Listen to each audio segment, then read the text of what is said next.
So what happens when a worldview is basically living on borrowed time? Using a vocabulary it doesn't really believe in anymore. Well, in this explainer, we're diving into a research paper that makes exactly that argument about secular humanism. That's essentially the idea that we can all be good and live meaningful lives without any need for religion. But here's the twist. The paper claims this whole worldview is built on a foundation that it's already torn down.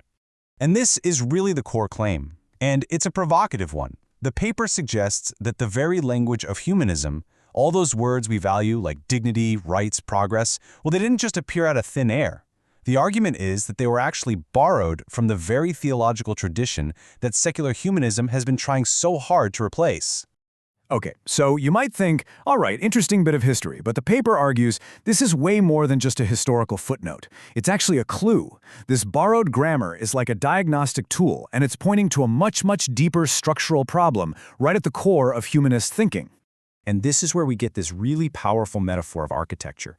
Think about it like this. The paper argues that by taking away that original theological blueprint, the entire building of humanism is starting to show some serious cracks. And not just any cracks, we're talking about load-bearing fractures, the kind that threaten the whole structure.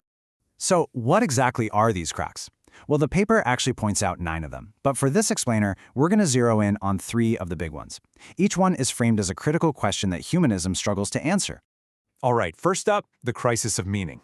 I mean, think about it. If the universe is really just, matter and energy, basically silent, as science tells us, then where does this deep, profound human need for purpose and meaning actually come from? It's a huge question. And here's the problem the paper highlights. If meaning isn't something we discover out there, then it has to be something we construct ourselves, right? But the author calls these man-made meanings analgesics, like painkillers.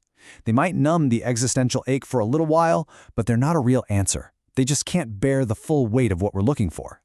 Okay, the second major crack has to do with morality. It's one thing to describe how people behave. We can observe cooperation and altruism. But the paper pushes on a much trickier question. Where does that binding feeling come from? That little voice that tells us we ought to be good. And this really gets to a famous problem in philosophy. You can't get an ought from an is. Just because we can observe that cooperation might be an evolutionary advantage, that's the is, that doesn't logically create a moral command that you ought to be cooperative. There's this gap, right? And it's a gap that, according to the paper, science alone just can't seem to cross. And that brings us to the third and final crack we're looking at, and it's a tough one. The problem of evil.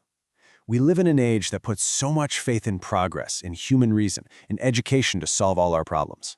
So why? Why do we still see such profound, organized, and devastating evil in the world? I mean, this is a really tragic paradox when you think about it. The 20th century was arguably the most educated, scientifically advanced period in human history, and yet it also produced some of the greatest atrocities we've ever seen.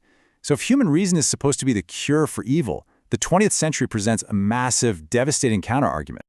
Okay, so after laying out all these deep problems, these fractures, the paper makes a big pivot. It doesn't just want to tear things down. It actually proposes a solution. And it does that by bringing back what it calls the original blueprint, the coherent framework that it argues secular humanism abandoned.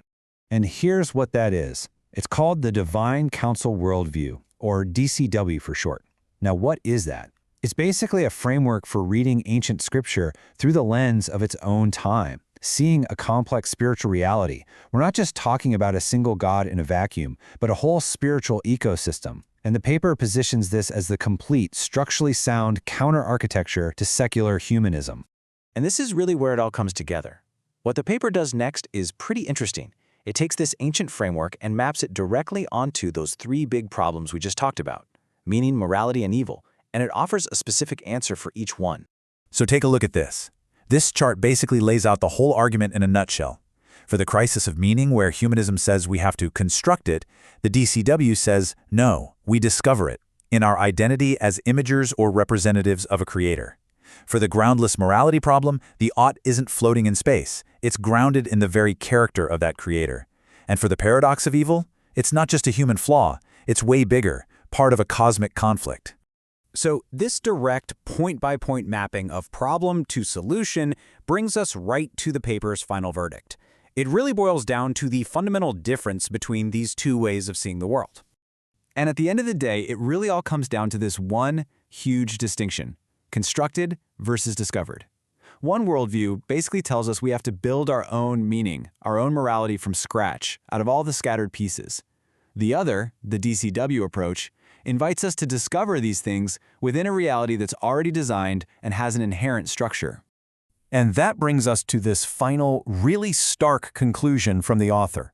The world that secular humanism dreams of, a world with real dignity, real justice, real freedom, is, ironically, not a world that secular humanism can actually build. Why? Because in its own story, it's already dismantled the very tools it would need to do the job. And so that leaves us right where we started, but with a much clearer picture of the central, provocative question of this whole analysis. What happens when a worldview tries to rely on a foundation that it has already torn down?